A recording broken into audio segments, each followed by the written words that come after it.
कहानी की शुरुआत में हम दो लड़कियों को देखते हैं जो कि किसी रूम में बैठी हुई ड्रग्स पैकेट को गिनकर उनकी प्राइस काउंट कर रही थी, जिनका नाम पेट्यूला और टिल्डा होता है। वो दोनों एक दूसरे की बहुत अच्छी दोस्त थीं और अब वो आराम कर रही थी, लेकिन तभी बाहर पुलिस आ जाती है, इसलिए वो दोनों बचने के लिए विंडो से निकलकर भाग जाती हैं। अगली सुबह वो शहर को छोड़ने के लिए ट्रेन में बैठ जाती है ताकि पुलिस उनको अरेस्ट नहीं कर सके, क्योंकि ड्रग्स डीलिंग की वजह से उन दोनों का नाम मोस्ट वांटेड की लिस्ट में आ चुका था। ट्रेन के अंदर पेट्यूला अपने वॉशरूम में जाती है, जहाँ पर वो अपने बॉस को कॉल करती है और बताती है कि लास्ट नाइट उन पर पुलिस अटैक हो गया था, जिसकी वजह से उनका सारा माल वहीं पर छूट गया, जो कि लगभग $80,000 के आसपास का था। वो बात कर ही रही होती है कि तभी बाहर से कोई जोर जोर से दरवाजा पीटता है। जब वो दरवाजा खोलती तो वो टीसी होता है, जो कि उसे टिकट बताने के लिए कहता है, लेकिन उसके पास टिकट नहीं थी, इसीलिए वो टीसी को अंदर खींचकर उसके साथ अपनी तरीके से डील कर लेती है। अब वो दोनों सड़क पर जा ही रही होती है कि पास ही में बैठा एक भिखारी उन्हें डायन कहकर गाली देता है, लेकिन हम ये समझ नहीं पाते कि वो ऐसा क्यों कह रहा है। तभी उनके फ्रेंड कोको का कॉल आता है, जिसके थ्रू उन्हें पता चलता है कि अब उनके पास 48 घंटे बचे हैं अपने बॉस को उन ड्रग्स के पैसे चुकाने के लिए, क्योंकि वो उन पैकेट्स को उधार में लाई थी। दरअसल वो दोनों अब अपने बचपन की एक फ्रेंड के घर जा रही थी, जिसका नाम डेफनी होता है। उसी वक्त बैकग्राउंड में हमें उनकी बचपन की स्टोरी पता चलती है। दरअसल जब वो तीनों छोटी थी तो उनमें काफी गहरी दोस्ती थी, इसीलिए अक्सर वो कई सारे गेम खेला करती थी, और उन्हीं में से एक गेम का नाम होता है डॉक्टर डॉक्टर। उस गेम को खेलने के लिए 3 रूल होते हैं। पहला कि हर एक उस गेम को दिलचस्पी के साथ खेलेगा, दूसरा कोई भी बाहरी व्यक्ति गेम में पार्टिसिपेट नहीं करेगा, और आखिरी होता है कि कोई भी गेम को बीच में नहीं छोड़ेगा। अब वो दोनों जिस घर में जा रही थी उस बड़ी हवेली में उसकी फ्रेंड डेफनी अकेली रहती थी, और अगर एक बार टिल्डा और पेट्यूला उस घर में चली जाती तो वो उसी गेम के रूल नंबर 3 की तरह उसे लीव नहीं कर सकती थी। अब टिल्डा एक स्कूल ड्रेस पहन लेती है और डेफने के घर में जाती है, जहाँ पर डेफने खाना बना रही होती है, और वहाँ पर टिल्डा डेफने को मॉम कहकर पुकारती है। वो उसे माँ क्यों कहती है इसके पीछे भी एक कहानी है। एक बार बचपन में वो तीनों एक ट्री हाउस में बैठकर डॉक्टर डॉक्टर गेम खेल रही थी, लेकिन टिल्डा उस गेम से काफी बोर हो जाती है, इसीलिए वो गेम खेलने से मना कर देती है। असल में उस गेम का फॉर्मेट इस तरह का होता है कि उन तीनों में से कोई एक डॉक्टर बनेगी और बाकी के 2 माँ और बेटी।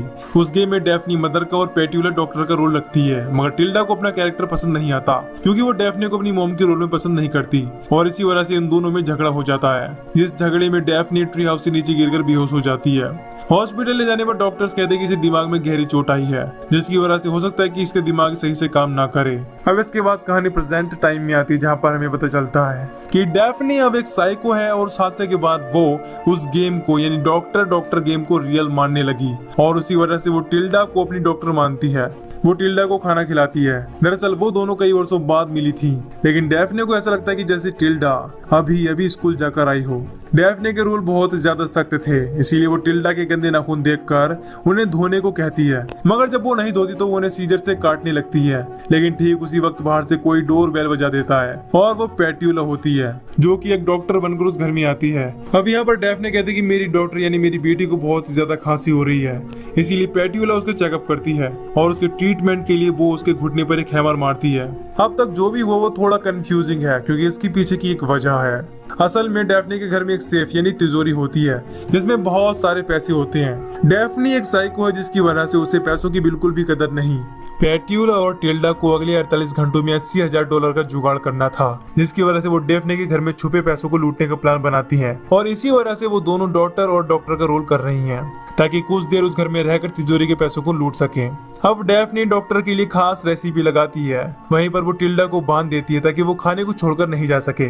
अब उनके पास 41 घंटे बचे थे, और डेफनी डॉक्टर से कहती कि तुम काफी थक गई होगी, इसीलिए मैं तुम्हें अपना रूम दिखा देती हूँ, जहाँ पर पेट्यूला आराम करने के लिए सो जाती है। लेकिन मिडनाइट में कोई उसके रूम की कुंडी को घुमाता है। पेट्यूला सोचती है कि वो टिल्डा है, इसीलिए वो उठकर बाहर जाती है, जहाँ पर उसे डेफनी मिलती है, और वो पेट्यूला से कहते कि मुझे अकेले नींद नहीं आ रही और तुम्हारे पास सेफ फील करती हूँ, और ये कहकर वो पेट्यूला को किस करने लगती है। असल में डेफने ने ही पेट्यूला को अपने पास बुलाने के लिए दरवाजे को नॉक किया था।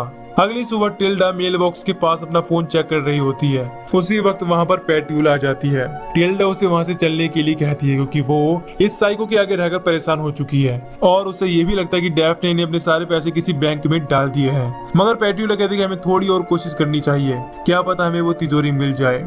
अब उनके पास सिर्फ 28 घंटे बचे थे और पेट्यूला उस सेफ को ढूंढने की कोशिश करती है, मगर उसी वक्त डैफ्ने उसे हाथ पर काट देती है। इसीलिए वो काफी डर जाती है और वहाँ से गाड़ी की चाबी लेकर बाहर भागती है, जहाँ पर वो टिल्डा को वहाँ से निकलने के लिए कहती है। मगर उसी वक्त पीछे से डैफ्ने आ जाती है जो उन दोनों को पीट कर बेहोश कर देती है।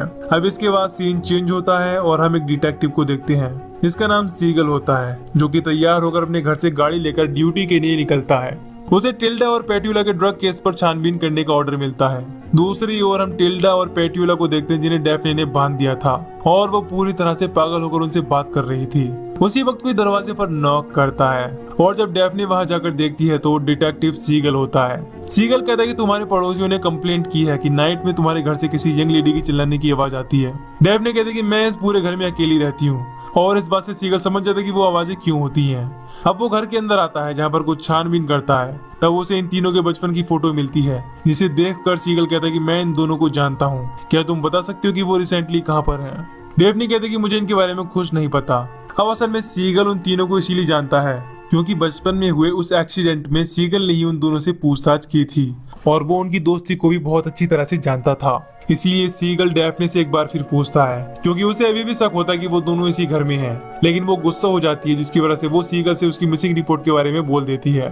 इससे सीगल को पूरा भरोसा हो जाता है कि वो दोनों इसी घर में हैं। ठीक उसी वक्त उसे ऊपर से कुछ आवाज सुनाई देती है और वो ऊपर जाने लगता है, लेकिन डैफ्ने उससे अपना सर्च वारंट दिखाने के लिए कहती है। ऑफिशियली उसके पास कोई वारंट नहीं था, इसीलिए वो वहाँ से चला जाता है। लेकिन जाते वक्त वो ये कहता है कि अगर वो दोनों इस घर में हैं तो मैं बहुत जल्द एक वारंट के साथ वापस लौटूंगा, क्योंकि उन दोनों का नाम अब मोस्ट वांटेड में है। ये सुनकर डैफ्ने वहाँ से ऊपर जाती है और एक रूम की सभी खिड़की ब्लॉक कर देती है ताकि वो उन दोनों को पुलिस से सिक्योर कर सके। दूसरी तरफ वो दोनों अपने आप को फ्री कर लेती हैं, इसीलिए फिर से तिजोरी ढूंढने लगती हैं। रात में डैफ्ने उन दोनों के लिए खाना लगा देती है, जहाँ पर वो पेट्यूला को बताती कि मुझे पता है कि तुम यहाँ पर क्यों आई हो। इस हवेली के हॉल में तुम्हें कुछ संकेतों को ध्यान में रखते हुए आगे बढ़ना होगा। जहाँ पर मेरी प्यारी डॉल्स पड़ी हुई हैं, वहाँ पर मिरर अपने दिन के अंत की ओर बढ़ रहा होगा और जब तुम समय के जादू को तोड़ोगी तो एक कब्र खुल जाएगी। पेट्यूला को कुछ भी समझ नहीं आता कि वो क्या कह रही है। तब टिल्डा उसे कहती कि ये एक पहेली है और इसकी मदद से वो हमें तिजोरी का रास्ता बता रही है। अब टिल्डा जल्दी से उसे सेफ ढूंढने के लिए कहती है। वो रिडले के स्टेप को फॉलो करती है और उसे एक स्टैचू के नीचे हॉल का कोड मिलता है। वो भागते हुए हॉल में पहुंचती है, जहाँ पर उसे मिरर में एक और कोड मिलता है। इस तरह उसे एक पेंटिंग के पीछे तिजोरी मिल जाती है और वो उन सभी कोड को कंबाइन करके एंटर करती है। इससे लॉक खुल जाता है। अब वो सारे पैसों को बैग में पैक करती है और भागते हुए टिल्डा के पास जाती है और उसे बताती है कि मुझे पैसा मिल चुका है और हम आज रात यहाँ से निकल जाएंगे। रात होने पर वो दोनों लैंप लेकर वहाँ से निकल जाती हैं और रोड पर जाकर गाड़ियों से लिफ्ट मांगती हैं, मगर कोई भी उनके लिए गाड़ी नहीं रोक रहा था। तभी अचानक से एक कार पेट्यूला को ठोक देती है। वो डैफ्ने होती है जो अब उन्हें वापस अपने घर में ले आती है, जहाँ पर वो उन दोनों को बांध देती है। पेट्यूला दुखी होती है, इसीलिए डैफ्ने एक नाइफ से यानी कि चाकू से उसके मुंह पर एक स्माइल कट लगा देती है ताकि वो उसे स्माइल में देख सके। दूसरी ओर हम उस बूढ़े भिखारी को, जो कि पुलिस स्टेशन पर पहुंचकर ये दावा करता है कि मैंने उन मिसिंग गर्ल्स को रेलवे स्टेशन पर देखा था। डैफ्ने टिल्डा और पेट्यूला को काफी टॉर्चर करने के बाद उन्हें कहती है कि अब तुम गेम को छोड़कर जा सकती हो, मगर एक पेपर भी देती है जिसमें उनकी मोस्ट वांटेड की न्यूज छपी हुई होती है। ये देखकर वो दोनों शॉक्ड रह जाती हैं। अब डैफ्ने उन दोनों को वहाँ से जल्द चले जाने को कहती है, क्योंकि वो बताती है कि मेरा बहुत जल्द एक बेबी आने वाला है। टिल्डा पूछते कि कैसा बेबी? तब वो बताती कि मैं पेट्यूला की वजह से प्रेग्नेंट हो चुकी हूँ और इस बात को सुनकर टिल्डा जोर जोर से हंसने लगती है। लेकिन उसी वक्त पेट्यूला डैफ्ने के इस पागलपन को फायदे में बदलने के बारे में सोचती है और वो कहती है कि डैफ्ने, तुम्हें इमीडिएटली एक सर्जरी की जरूरत है। अब इसके बाद वो दोनों डैफ्ने को एक बेड पर लेटा देती हैं और वो उसकी सर्जरी के बहाने उसे मारने के लिए तैयार हो जाती हैं। लेकिन उसी वक्त सीगल वहां पर पहुंच जाता है, जो उन्हें पीछे हटाकर नीचे बैठा देता है। जब वो उनके पास जाता है उसी वक्त डैफ्ने पीछे से सीगल की पीठ में चाकू घोंप देती है, जिससे वो नीचे गिर पड़ता है और वो तीनों मिलकर उसकी बॉडी को बिखेर देती हैं। इसके बाद में वो उसे पॉलीथीन में पैक करके एक कब्र खोदकर उसमें गाड़ देती हैं और सबूत मिटाने के लिए उसकी कार को पानी में फेंक देती हैं। अब हम उन तीनों को एक ही ड्रेस पहने हुए डाइनिंग टेबल पर बैठा हुआ देखते हैं, जो कि खुशी से अपना डिनर एंजॉय कर रही हैं। अब अगली सुबह पेट्यूला बाहर जाकर टिल्डा को ढूंढने जाती है तो उसे अचानक से सीगल दिखाई देता है, जिससे वो काफी डर जाती है। लेकिन तब तक वहाँ पर टिल्डा और डैफ्ने आ जाती हैं, जो कि उसे अंदर चलने के लिए कहती हैं। तभी पेट्यूला को मेल बॉक्स में एक छल्ला मिलता है, जो कि उन्होंने सीगल की बॉडी के साथ दफना दिया था। यह देखकर वो कब्र को खोदती है, मगर उसे वहाँ पर सीगल की बॉडी नहीं मिलती। इसीलिए वो काफी परेशान हो जाती हैं और भागते हुए हवेली के अंदर जाती हैं, जहाँ पर उसे बेड के नीचे काफी पुरानी डायरी मिलती है जिसमें उसे ड्रग केस और सीगल की मौत के बारे में पहले से लिखा हुआ था, जिसे देखकर वो शॉक्ड रह जाती हैं। तभी वहाँ पर डैफ्नी आती है जो उसे बताती है कि यहाँ पर जो भी चल रहा है वो इस डायरी में बहुत पहले ही लिख चुका है। पेट्यूला को कुछ भी समझ नहीं आता कि यहाँ पर चल क्या रहा है। तब डैफ्नी उससे अपने हाथ देखने के लिए कहती है और जब वो अपने हाथ को देखती है तो उस बार बहुत सारे बाइट होते हैं और डैफ्नी कहती है कि तुम्हारे हाथ पर जितने कट्स हैं उतनी ही बार तुम यहाँ पर आ चुकी हो। अब हमें यहाँ पर पता चलता है कि असल में डैफ्नी, टिल्डा और पेट्यूला तीनों ही साइको हैं और ये जो भी सब कुछ हुआ है वो एक गेम का हिस्सा है और लगातार कई सालों से ये गेम इस सुनसान हवेली में चलता आ रहा है। तिजोरी ढूंढते वक्त जो कट पेट्यूला के आर्म पर लगा था वो उसका पहला राउंड था और बार बार ये सेम राउंड ही चल रहा था।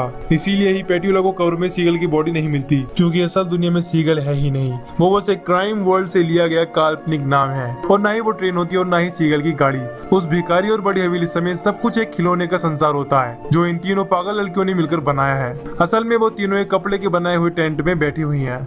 ये जो भी हुआ था सब कुछ इस टेंट में ही हुआ था, क्योंकि उनके अकॉर्डिंग बाहर की दुनिया बेकार है और अब वो तीनों एक साथ नहाकर अलग अलग तरीके से सुसाइड कर लेती हैं। और आखिर में हम फिर से एक ओल्ड लेडी को देखते हैं जो कि डैफ्नी होती है और बाहर से टिल्डा स्कूल से वापस आती है जैसा कि हमने पहले देखा था, लेकिन अब वो बहुत ज्यादा बूढ़ी हो चुकी थी। इसका मतलब इस साइको गेम को चलते हुए उसकी पूरी उम्र बीत चुकी है और इस गेम में होने वाली हर एक एक्टिविटी काल्पनिक है और इसी के साथ ये मूवी यहीं पर खत्म हो जाती है। तो दोस्तों, अगर आपको इस मूवी की एक्सप्लेनेशन पसंद आई हो तो वीडियो को लाइक और चैनल को सब्सक्राइब कर दीजिए ताकि